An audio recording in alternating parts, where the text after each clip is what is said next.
नमस्कार, आदाब, सत श्री अकाल, जय भीम, जोहार। मेरा नाम है नवीन कुमार। जो कहानी मैं सुनाने जा रहा हूं वो झकझोर देने वाली है। लगता है ऐसा कैसे हो सकता है, लेकिन हुआ है। एक लाइन में कहानी यह है कि दलित ने ऊंची जाति के बच्चे को बेटा कह दिया तो उसके बाप ने उस दलित को इतना पीटा कि उसकी जान चली गई। पूरी कहानी सुनेंगे, लेकिन उस कहानी से पहले जरा अपनी याददाश्त को जुम्बिश दीजिए। नरेंद्र मोदी गुजरात मॉडल के सबसे बड़े सौदागर हैं, बल्कि कहना चाहिए वो इसी मॉडल को बेचकर 2014 में सत्ता में आए थे। हर भारतवासी का सीना चौड़ा हो जाता है। चौड़ा होने के कितना होता है? मेरा तो 56 हो जाता है। सवाल है कि वो गुजरात मॉडल क्या था, किसने बनाया था और किसके लिए बनाया था? तो जवाब मिलता है अमीरों का, अमीरों के द्वारा और अमीरों के लिए। उस गुजरात मॉडल में दलितों की जगह क्या होगी, मुसलमानों की जगह क्या होगी, न किसी ने पूछा न किसी ने बताया। यह कहानी उसी वाइब्रेंट यानी चमकते हुए गुजरात की है कि आप जानते हैं कि उसकी चमक में दलितों का खून शामिल है। तो चलिए सुनिए कहानी उसी चमकते गुजरात के जिला अमरेली गांव जराखिया की। एक दुकानदार के बेटे को बेटा कहने पर पीटे जाने के 6 दिन बाद दलित नीलेश राठौड़ की मौत हो गई। आप पूछेंगे नीलेश राठौड़ कौन? मैं कहूंगा इसी देश का एक आदमी। लेकिन मेरे कहने से क्या होता है और क्या होता है बाबा साहब के संविधान में आदमी और आदमी के बराबर लिख देने से? गुजरात के उस गांव के लोग संविधान लागू होने के 75 साल बाद भी नीलेश राठौड़ को आदमी नहीं मानते थे, वो अछूत थे। इसीलिए उन्हें हक नहीं था कि वो किसी बच्चे से पूछ लेते, बेटा कैसे हो, क्या मैं तुम्हारी मदद कर दूं? यही गुनाह कर दिया था नीलेश राठौड़ ने, इसलिए उन्हें मार डाला गया और जो भी उन्हें बचाने आया सबको बेरहमी से पीटा गया। यह बात है 16 मई की। 28 साल के लालजी मनसुख चौहान भी उन लोगों में शामिल थे जिन्होंने नीलेश राठौड़ को हत्यारों की भीड़ से बचाने की कोशिश की थी। उन्होंने एफआईआर में लिखवाया है कि वो नीलेश राठौड़ और कुछ दूसरे लोगों के साथ अमरेली सावरकुंडला रोड पर भजिए की एक दुकान पर बैठे। भजिए मतलब पकौड़े। उसी के पास एक जनरल स्टोर है। नीलेश राठौड़ कुछ खाने पीने की चीजें खरीदने के लिए उस दुकान पर गए थे। मनसुख चौहान ने लिखा है कि कुछ ही मिनटों के बाद जब नीलेश राठौड़ वापस लौटे तो बदहवास थे। उन्होंने बताया कि दुकान के मालिक ने उन्हें लोहे के करछुल से मारा। हुआ यूं कि उन्होंने स्नैक्स के कुछ पैकेट मांगे थे। दुकानदार का बेटा ऊपर हुक से लटके पैकेट तक पहुंचने की कोशिश कर रहा था। इस पर नीलेश राठौड़ ने पूछा कि बेटे क्या मैं तुम्हारी मदद कर दूं? बस इसी बात पर दुकानदार खोड़ा भरवाड़ ने उन पर हमला कर दिया। अपनी जाति नहीं देखते, मेरे बेटे को बेटा कैसे कहा? चौहान ने एफआईआर में कहा कि इसके बाद वो मामले की पूरी वजह समझने के लिए दुकान पर गया। इस पर दुकानदार ने उसके ऊपर भी डंडे से हमला कर दिया। एफआईआर में कहा गया है कि इसके बाद विजय आनंद तोता नाम का एक और आदमी वहां पहुंच गया और वो भी दुकानदार के साथ मिलकर दोनों को पीटने लगा। इसी दौरान भजिया स्टॉल के मालिक जग दुधात मौके पर पहुंचे और किसी तरीके से उन दोनों को बचाया। एफआईआर में कहा गया है कि कुछ देर बाद राठौड़ के चाचा सुरेश वाला दुकान पर मालिक से पूछने गए कि ऐसा क्यों किया, लेकिन तब तक दुकानदार ने कुछ और लोगों को बुला लिया था।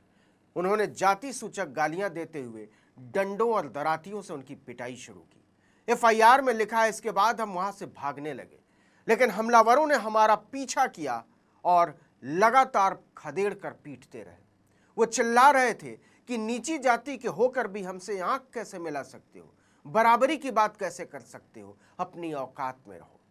एफआईआर में कहा गया है कि वो हमें तब तक पीटते रहे जब तक कि एक बुजुर्ग व्यक्ति मौके पर नहीं पहुंचे और हमलावरों को रोका नहीं। अमरेली ग्रामीण पुलिस स्टेशन में दर्ज इस मामले की एफआईआर में शुरू में केवल 4 आरोपियों भारवाड़ तोता, भावेश मुंधवा और जतिन मुंधवा का नाम ही दर्ज किया गया था, क्योंकि पीड़ित केवल उन्हें ही पहचान सकते थे। अमरेली के एसपी संजय खराट ने कहा कि एफआईआर में दर्ज 4 आरोपियों में से एक को गिरफ्तार करने के बाद हमने पाया कि घटना में कुल 11 लोग शामिल थे। उनमें से 9 लोगों को गिरफ्तार कर लिया गया। सभी आरोपियों के खिलाफ भारतीय न्याय संहिता यानी बीएनएस की धारा 118(1) यानी गंभीर रूप से चोट पहुंचाना, 115(2) यानी स्वेच्छा से चोट पहुंचाना, 189(2) यानी अवैध रूप से इकट्ठा होना, 189(4) यानी घातक हथियारों से लैस होना, धारा 190 यानी अवैध सभा के सभी सदस्यों की जिम्मेदारी, 191(2) यानी दंगा करना, 191(3) यानी घातक हथियारों से लैस होकर दंगा करना जैसी संगीन धाराओं में मुकदमा दर्ज किया गया है।